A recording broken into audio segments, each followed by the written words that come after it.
Greetings everyone, this is Peter Sco for Music is a Journey. Welcome back to part 2 of my video about the Tea Party. Where we left off at the end of part 1 was after the release of the Seven Circles album. The band was in need of some kind of a break from their routine, and the two members, Stuart Chatwood and Jeff Burrows, had decided some time off would be good for allow them to kind of refresh themselves, whereas for Jeff Martin, it was a much more critical situation. He felt he had lost his passion or his enthusiasm or his ability to create music, and it really disappointed him. He wondered, would he ever be able to have that same fire to write music again? In an interview that Jeff Martin did with The Music, an online magazine in Australia, he first of all mentioned about his drug use. He said that what had once been recreational had become habitual. But more importantly, he points out that with the passing of their manager, Steve Hoffman, things for the band really changed. He said that Steve Hoffman was the guy who kept their egos in check and also kept the record companies at bay, keeping them from trying to get their influence on the band. However, once he passed away, back in October 2003, that kind of confidence that the Tea Party had for being the Tea Party, some of it kind of got lost. And then the record companies started coming in and saying, okay, this is what we got to do. We got to get you writing music to get you to break the American market. And Jeff Martin was like, I'm the guy who has to write all that music. And he just kind of lost his interest because he thought, like, I don't write for the market. I write for the passion. And I guess that's where it was. He suddenly doubted if he had the passion anymore. So what happened at the time, he got in contact with their old friend Roy Harper, who had, actually they had toured with Roy in the early 90s, around 93, 94. They had recorded a couple of tracks with Roy Harper guesting on vocals there around 95, 96. So anyway, Jeff Martin got in touch with Roy Harper, and Roy Harper said, I'm guessing, why don't you head over to Ireland? And that's exactly what Jeff Martin did. Now, Jeff explained in one of his live performances that I saw, I think it was a recent one, fairly recent live performance in Australia. He explained that he didn't move to Ireland to move into Dublin or Belfast or any of the major cities. He said he moved down to the very bottom of Ireland, where there are 3 fingers of land sticking out into the sea. And he said he moved down onto the middle finger. Now this middle finger, this middle peninsula, is known as the Sheep's Head Peninsula. It's quite remote, really, and he moved into a farmhouse, a stone farmhouse that he said was probably about 350 years old. And there, in that part of Ireland, he would rediscover his passion for music. Now, one thing that he mentioned was that that part of Ireland is called by the locals, it's known as the Kingdom. And so, that led to the title of his first solo album. On March 11th, 2006, Jeff Martin released his first solo album called The Exile and the Kingdom. The Exile, well, it's probably himself, having left Canada and left everything behind. And the Kingdom is, of course, the area of Ireland where he then resided. But it's kind of interesting, The Exile and the Kingdom does lead one to think about other thoughts. Very cool. Anyway, for this album here, he teamed up with Michael Lee on drums and Ritesh Das, who plays tabla. Then, basically, all the rest of the instruments, I think Jeff is pretty much responsible for all of it. Yeah, there are 3 names listed on the back. Ritesh Das for tabla and percussion, Michael Lee drums, Jeff Martin vocals, guitars, stringed instruments, keyboards. Alright, so we have 10 tracks on this album, and the first track, World is Calling. This was written as an open letter to the Bush administration. And again, in that video from Australia, Jeff said that at the time, we thought that Bush Jr. was the worst president ever. Anyway, a lot of people have talked about what has happened, what the Bush administration did with regards to responding to the terrorist attacks in New York, their attacks in Afghanistan and Iraq and so on. So, yeah, this is a kind of message, a kind of a protest about that. Anyway, the song itself is really incredible. It starts off with this kind of like eerie atmosphere, this kind of desert flute sound, and these like low keyboard tones, and then this kind of like winding guitar starts coming in. We also hear some kind of like Arabic male voice speaking or half chanting, and Jeff comes in singing. There's a string section coming in, and then drop and boom, the heavy guitars come in, and it is really a powerful song. If you've never heard it before, you're best to listen to it on a pretty good stereo system with a pretty decent volume turned up. I love that song. It is one of my favorite Jeff Martin solo songs, and certainly a great step into his career. There's also one part where in the middle section of the song, with the string section and all the instruments are going, and then it drops for a moment and you hear a voice like, "Whoa," saying something. And suddenly the strings just do this rising up, and then everything comes in again. And that rising string section, that reminds me of like in a horror movie where like the character knows something is behind him and he turns around and looks up into the face of the monster that is about to kill him or something. It just has that kind of effect to it. I love it. It gives me chills. But anyway, that is the opening track, and from there on after that, the album becomes rather mellow. Most of the tracks are acoustic. They have maybe some distorted guitar in a couple of tracks, some clean electric guitar in a couple of tracks, but mostly we're hearing acoustic guitar, sarod, and some of the other exotic instruments in there. There might be like a hurdy-gurdy solo in one song. There are some really beautiful tracks on here. Lament is actually one of my favorites, and in fact this is one that actually does get the distorted guitar later on, but there is an acoustic live version which, I don't know, somehow just keeps that more peaceful, beautiful section to it. Also, let's see here, Stay Inside of Me. Now that's kind of an interesting one because there is a line in it, let's see, "This crazy life was too much. I felt a bit out of touch. So I'll stand alone and be free if you'll stay inside of me." And I almost, and there's a female voice in the background singing like, "I'll stay." But I almost feel like he's talking about his final days with the Tea Party. That crazy life was too much. I felt a bit out of touch. But I'll stand alone and be free. Kind of free from all that was going on with being, in a major rock band. If you'll stay inside of me, I think he's talking about his muse, his light for creating music. That's what I'm thinking anyway. It's a very beautiful song. And then we get on to the track 9, which is called The Kingdom. This is a slower piece. It has, I wouldn't call it a choir, but it's like a background group of voices singing this like, ooh. I'm not going to do it all because I'm probably going to lose interest in the video, but it's ooh.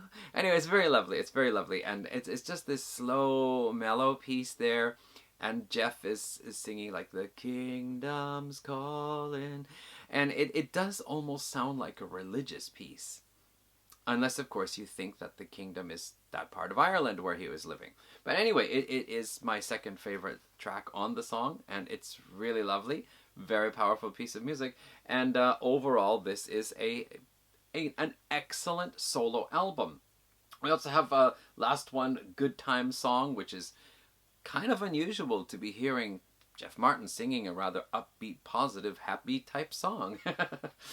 But yeah, I think when you think about that, in 2004 they released 7 Circles, which was a heavy album. And it felt like we still had some acoustic guitar, we still had some of the Middle Eastern and Indian instruments, we still had some of the electronic stuff, but basically it was just a really heavy album. And if Jeff Martin actually was unhappy with putting together that kind of an album, then he really went and did quite the opposite with this one here, which, as I said, is mostly an acoustic album. But I think it is really a wonderful album that shows what he can do on his own away from the Tea Party. Now, granted, it is Jeff Martin's voice, it's his songwriting, it's a lot of the instruments that we heard on the Tea Party albums, so there is a very strong similarity to the Tea Party. Duh. You know, but we don't have Stuart Chatwood, we don't have Jeff Burrows, we don't have that team working together. We've got other people on here, and they're doing a great job supplying the percussion and drums and so on for Jeff Martin's solo music. So, after that, Jeff went out on tour. He released a trio of live albums. The first one was released in 2006. It was live in Brisbane. I believe it was a double album, but I never actually got a hold of it. I managed to get a hold of the second one.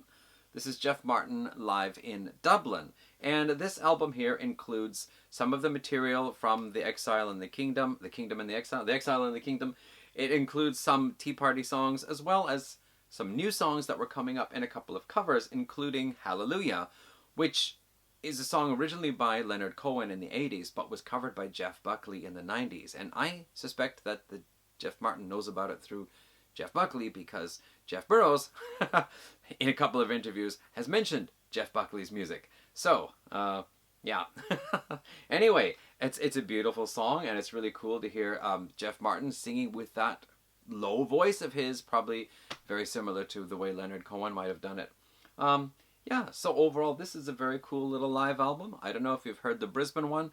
It was also live from the Enmore Theatre, which is also an Australian venue. So he did those 3 live albums. And then he met up with drummer Wayne Sheehy. I'm not exactly sure how you pronounce his name. But anyway, he was a drummer in a band called World Cactus News, a kind of, anyway, Irish rock band from the 80s.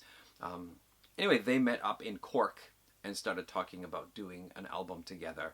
And so they went ahead and came up with this one here. They put together this band called The Armada. And apparently the name came about when they were talking about what are we going to call this band.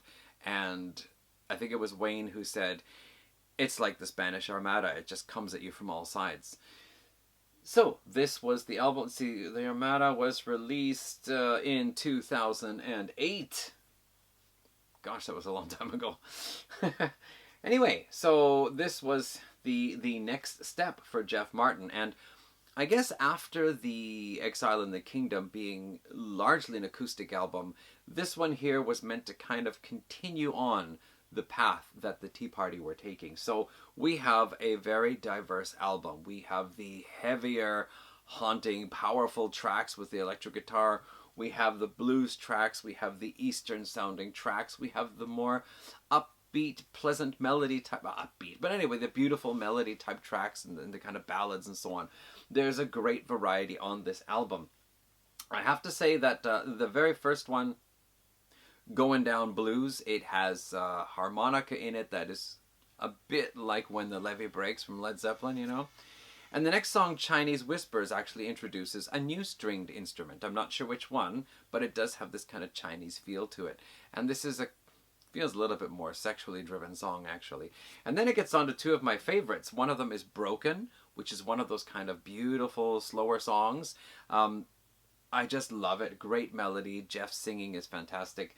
And then A Line in the Sand, which is a little bit more upbeat and acoustic, but still has this kind of, you know, troubled human life edge to it.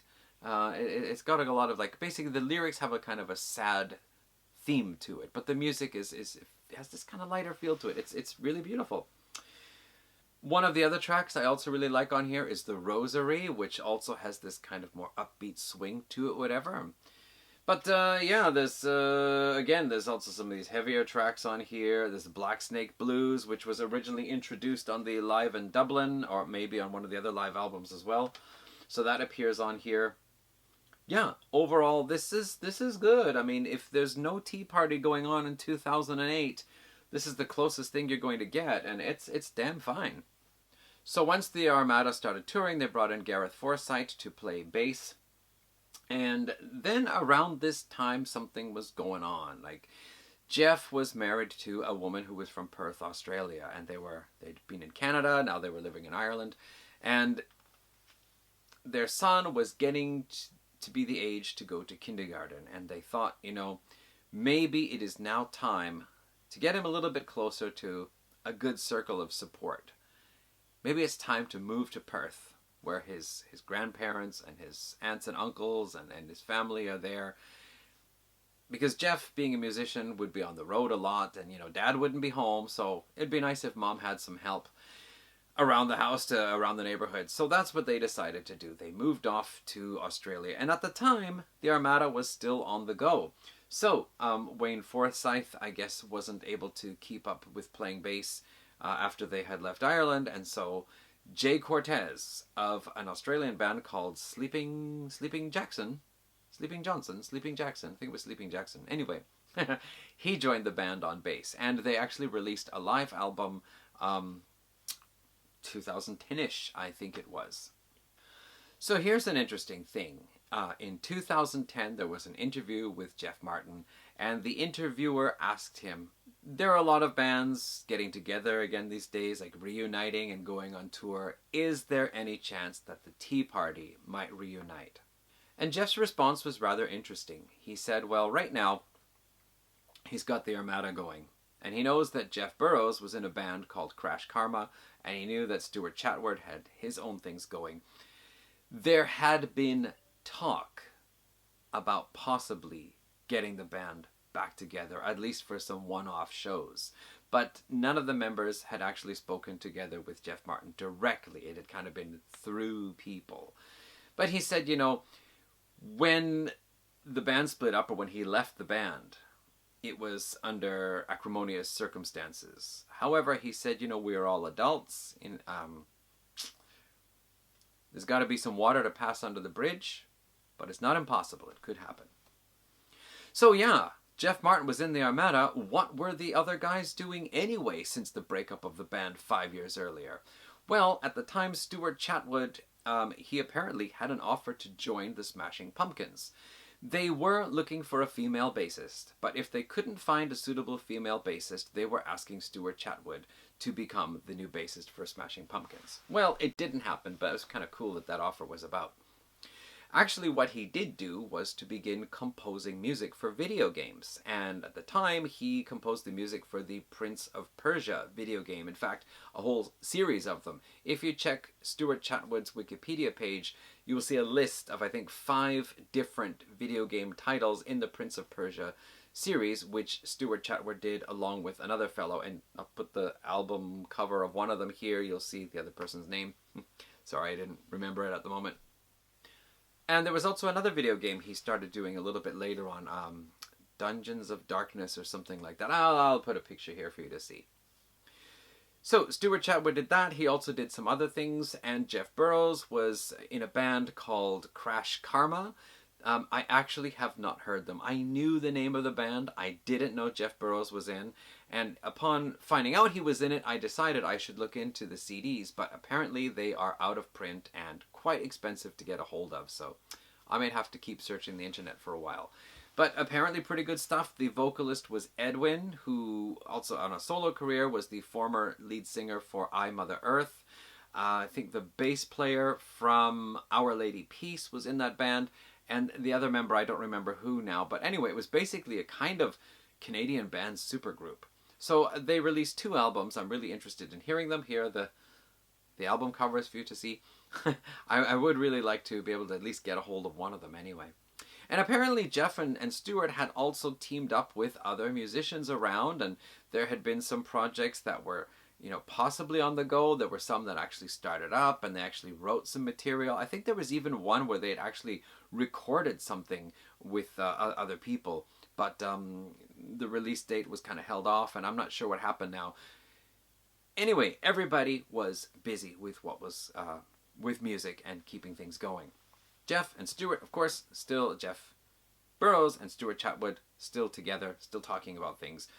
Jeff Martin was, of course, in Australia with Jay Cortez, and they decided to put together a new band and brought in Malcolm Clark, who was also from Sleepy Jackson, formerly, to come in and play the drums. So, the three of them released this album here on March 1st, 2011, Jeff Martin, The Ground Cries Out.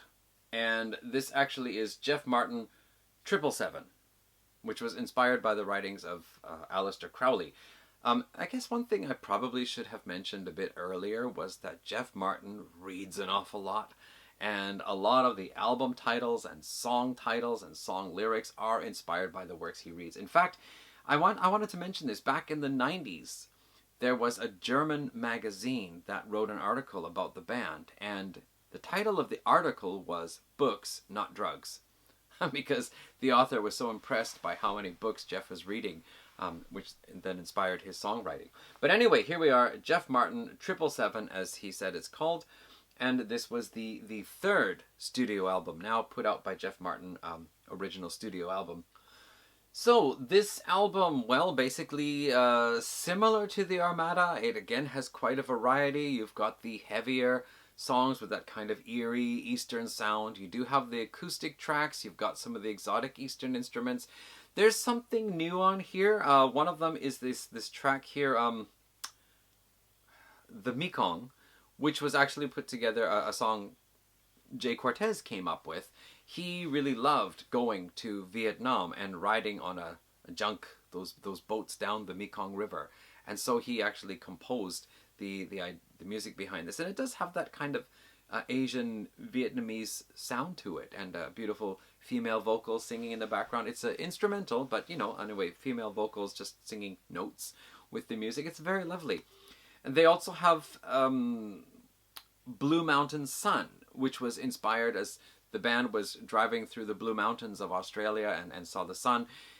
And thinking about, I think they were listening actually to Bronniar, the acoustic guitar piece that Jimmy Page has on the Led Zeppelin Physical Graffiti album. And so Jeff became inspired to write a piece like that.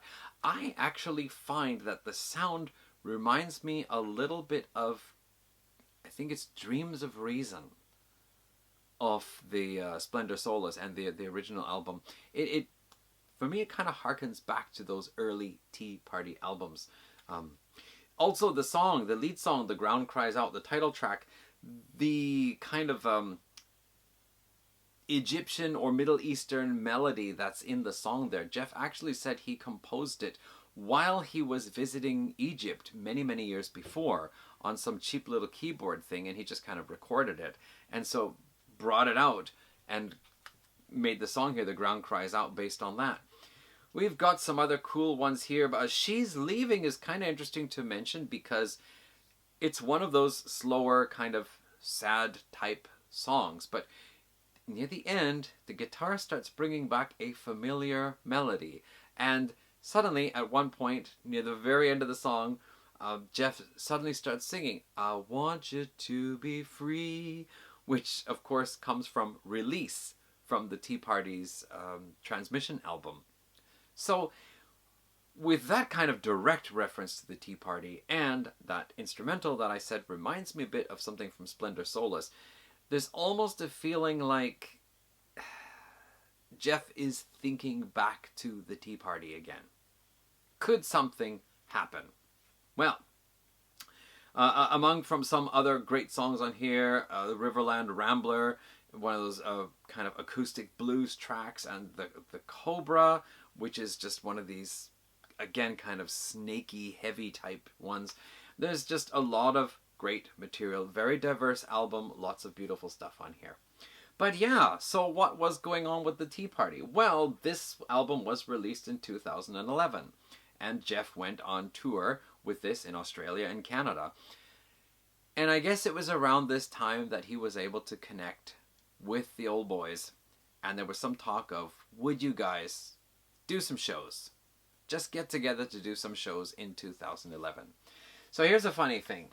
The three of them got back together again, but apparently Jeff was really worried that the other two might beat him up or something. So in the interview I talked about in the last video with Stuart Chatwood, he said that, you know, Jeff actually showed up with 4 friends.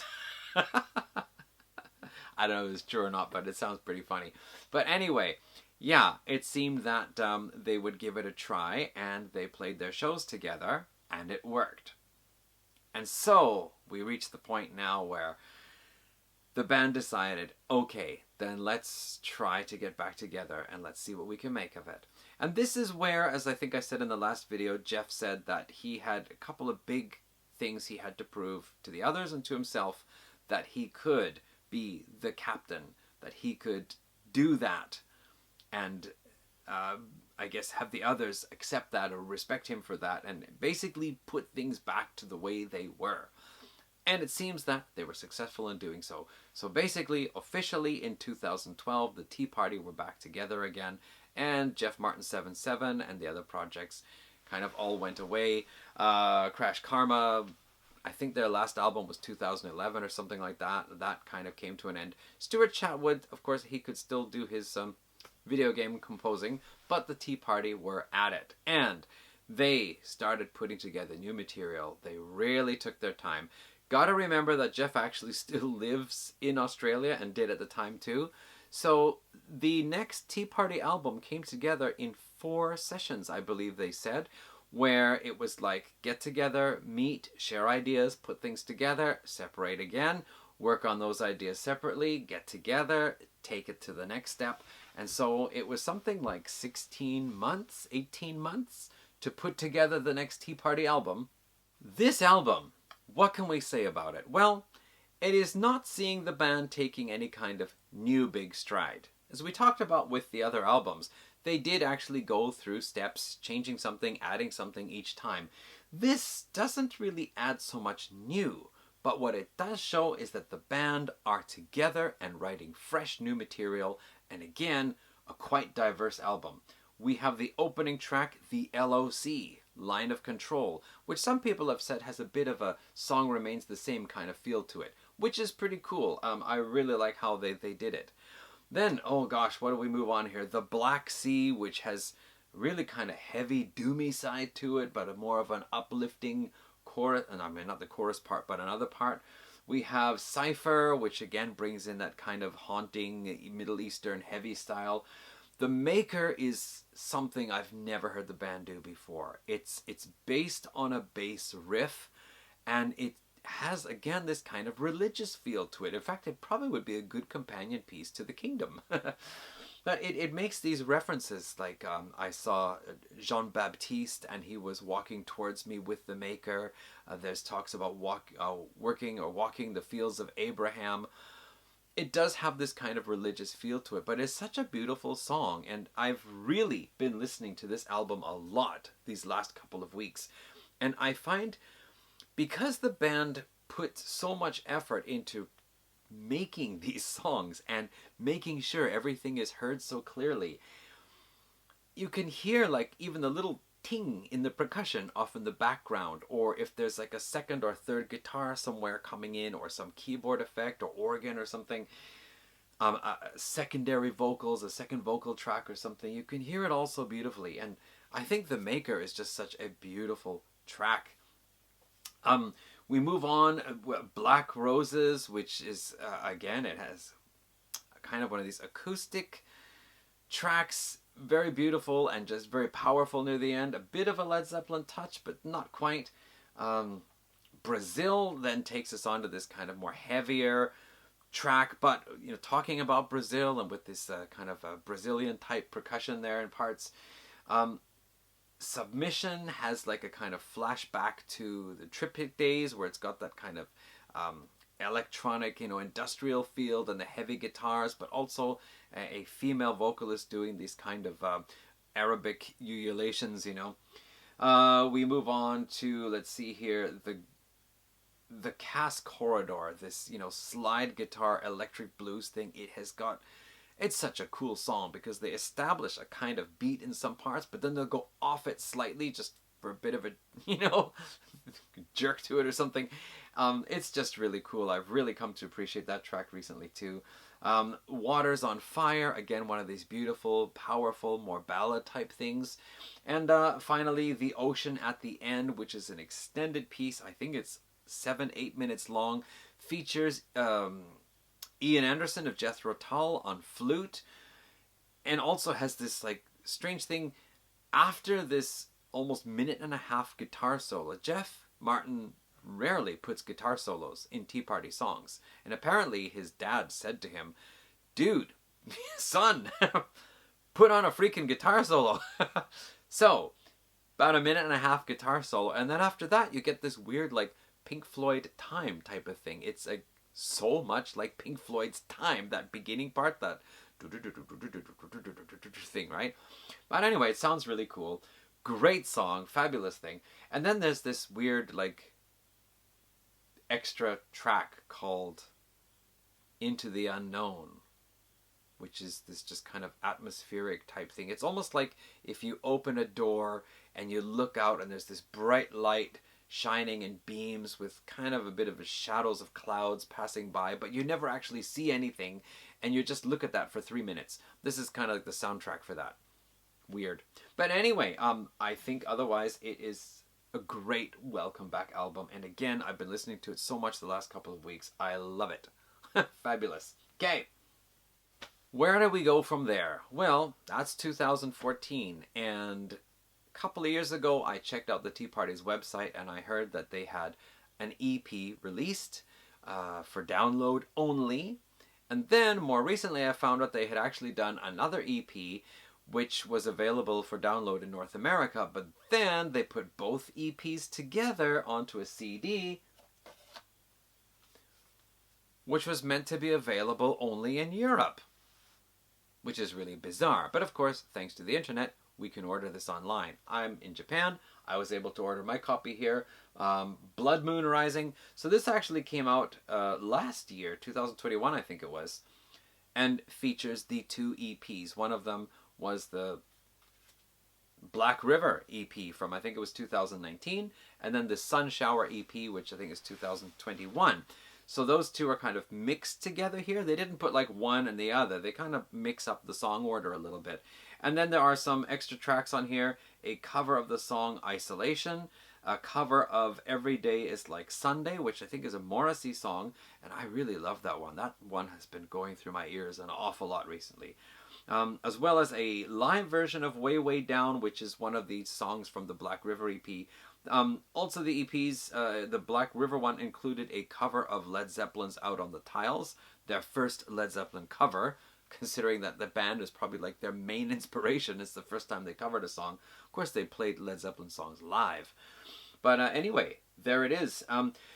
What I've heard is some people are kind of disappointed because they say it doesn't feel like a cohesive album because it's 2 EPs, one recorded in Australia, one recorded in Canada, I think at the Armory in Vancouver, the recording studio originally by Bruce Fairbairn, I think it was, right? Anyway, but actually I don't really care, because what I find is that there are just several songs on here that I really love, and I've just been listening to them over and over again because it's been really cool having newer Tea Party stuff to listen to. I got this a couple of years ago, finally, but I didn't listen to it so much until recently. One of the big frustrations, of course, this being that it is, meant to be on sale in Europe, but because they couldn't get the downloads online in North America or something like that. So, people were saying, don't do that. We're fans of the band. We want to be able to buy the CD, for heaven's sake, without having to order, like, imports. But that's where we came up to with the Tea Party. Now, more recent news.